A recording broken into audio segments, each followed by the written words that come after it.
Hello बच्चों, class 12 physics में आज हम लोग एक नया टॉपिक पढ़ेंगे। संधारित्र का तीसरा टॉपिक, बेलनाकार संधारित्र। इससे पहले हम लोग पहला टॉपिक पढ़े थे समांतर पट संधारित्र, समांतर प्लेट संधारित्र और दूसरा गोलीय संधारित्र। आज हम लोग पढ़ेंगे बेलनाकार संधारित्र। ठीक है, तो इसकी रचना आप लोग देखिए, इसको हम लोग कैसे करते हैं। इसका स्ट्रक्चर इस प्रकार से बनेगा। हम लोग का जो बेलनाकार संधारित्र लिखा है उसका हम लोग क्या है, उसका स्ट्रक्चर इस प्रकार से बनेगा। तो देखिए, हम लोग का एक बड़ा बेलन है, एक बड़ा बेलन है, बी हम लोग का एक बड़ा बेलन है और ए हम लोग का एक छोटा बेलन है। ये आप लोग को थोड़ा छोटा दिखा होगा, ये ए है। ठीक है, तो हम लोग का जो बी है, ये बी हम लोग का एक बड़ा बेलन है, ए हम लोग का एक छोटा बेलन है। ये भी संधारित्र के सिद्धांत के जैसे ही होगा। ए के दोनों साइड में क्या है, छोटे बेलन ए की त्रिज्या स्मॉल ए है और इसकी त्रिज्या तो बी की त्रिज्या क्या हो जाएगी, यहाँ से इसका दूरी ऐसे करके लेंगे तो ये बी हो जाएगी। ठीक है, ए की त्रिज्या ए है और बी बेलन बी की त्रिज्या बी है। ए हम लोग का है, उसके दोनों भाग में क्या है, प्लस आवेश है। हम लोग का बेलन ए है, उसके दोनों भाग में प्लस आवेश उपस्थित है। और जो बेलन बी है, तो बेलन ए का इस साइड के सापेक्ष है, जो बी बेलन ए के सापेक्ष जो बेलन बी का अंदर वाला भाग है वो क्या हो जाएगा, ऋणात्मक। देखिए दोनों साइड, दोनों तरफ इधर क्या है, ऋणात्मक हो जाएगा, है ना। और इसके जो ए के सापेक्ष जो बाहरी हिस्सा है वो क्या हो जाएगा, धनात्मक। ये धन आयन क्या हो जाएगा, हम लोग की पृथ्वी में चला जाएगा। ये सिंबल रहेगा, ये हम लोगों की पृथ्वी है। ठीक है, पृथ्वी में चला जाएगा। देखिए हम लोग का दो बेलन है, बेलन ए छोटा वाला बेलन है, बेलन बी बड़ा बेलन है।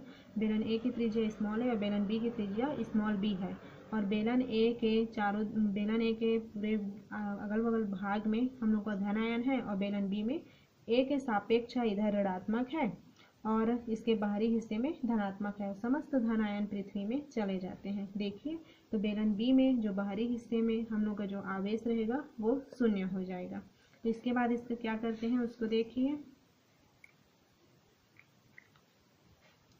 देखिए, माना कि दोनों बेलनों के मध्य उनकी अक्ष से r दूरी पर स्थित किसी बिंदु पर विद्युत क्षेत्र की तीव्रता, r दूरी पर हम लोग एक तीव्रता निकालते हैं। तो इसका क्या हो जाएगा, E =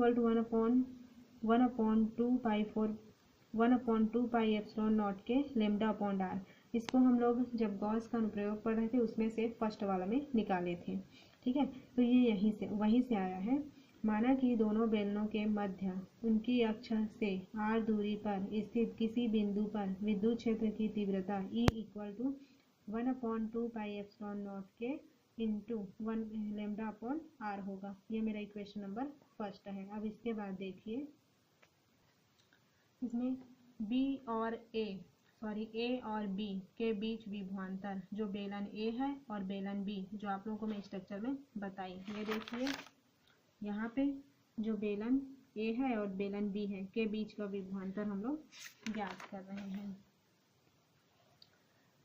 ए और बी के बीच विभवांतर, तो भी क्या हो जाएगा, एकांक धन आवेश को बी से ए तक लाने में किया गया कार्य। ये हम लोग का विभवांतर के डेफिनेशन से आया है। एकांक धन आवेश को बी से ए तक लाने में किया गया कार्य।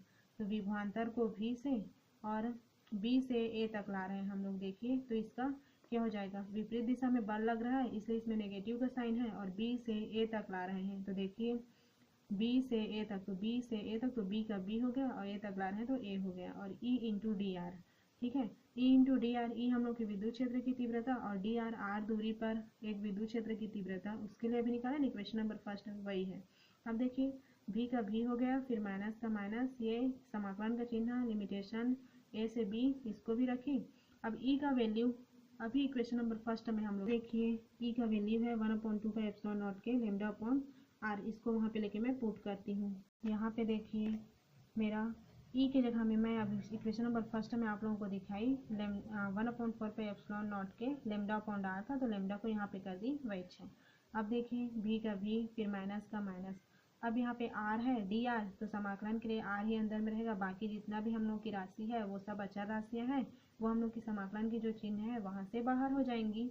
तो भी का भी रखी, फिर माइनस का माइनस रखी, यहाँ पे देखिए lambda upon 2 pi epsilon naught के, यह गया lambda upon 2 pi epsilon naught के, फिर बी से ए, इसको रख दी लिमिटेशन, लिमिटेशन मेरा क्या है, ए से बी है, उसको ए से बी में रख दी, फिर यहाँ पे मेरा बचा 1 अपॉन आर, तो 1 अपॉन आर और डी आर का डी आर हो गया।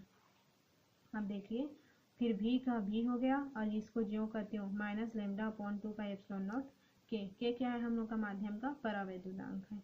और यहाँ पे हम लोग जब समाकलन करते हैं तो हम लोग को पता है ये b टेंस टू a है, b से a है हम लोग का, तो यहाँ पे इसका ऐसे वाला फॉर्मूला लगा है हम लोग का 1 upon x d x equal to होता है log x।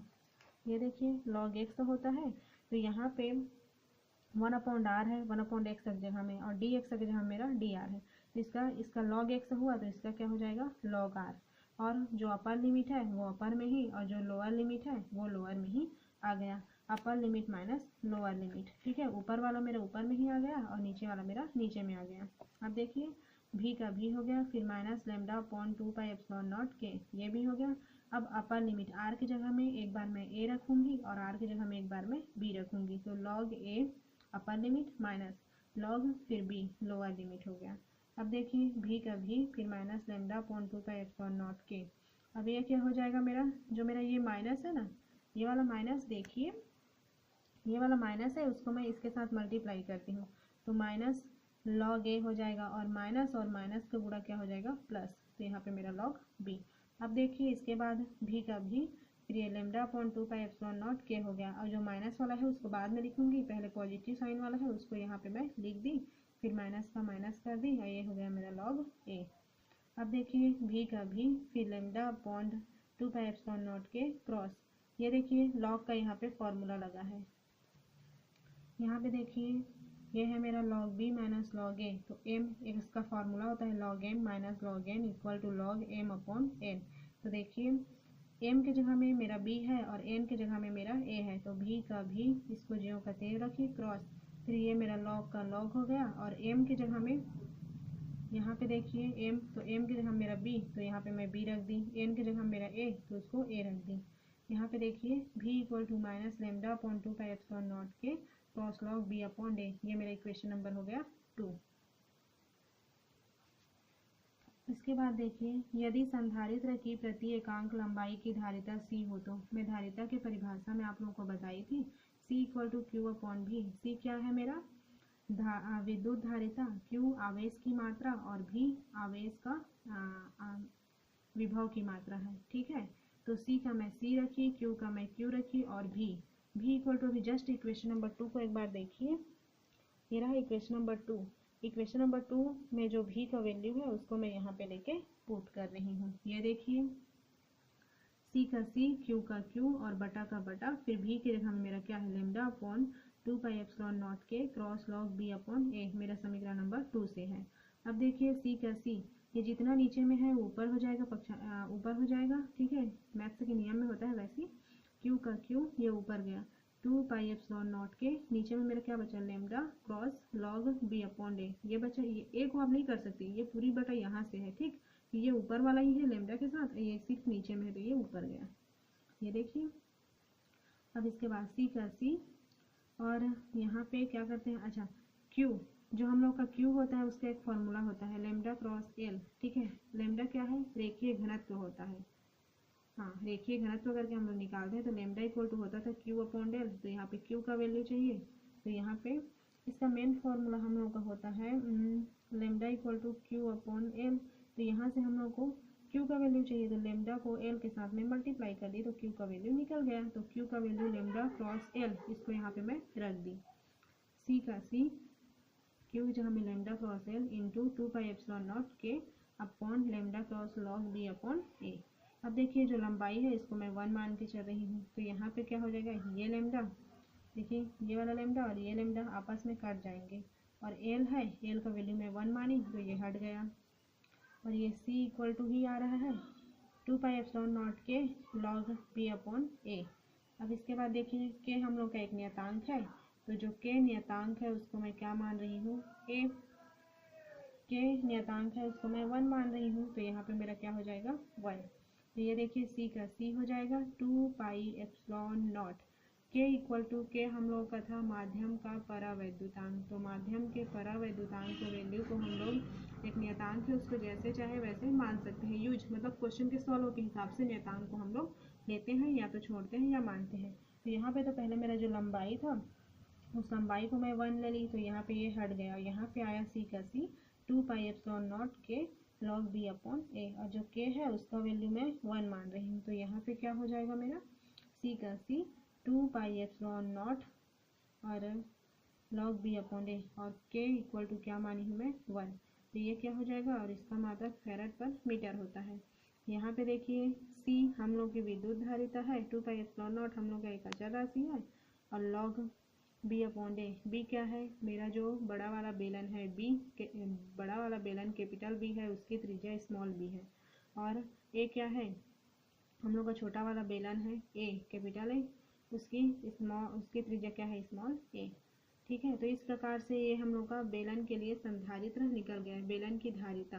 ठीक है, बेलन की संधारित्र के लिए धारिता हम लोगों ने ज्ञात कर लिया। आई होप आप लोगों को समझ आया होगा।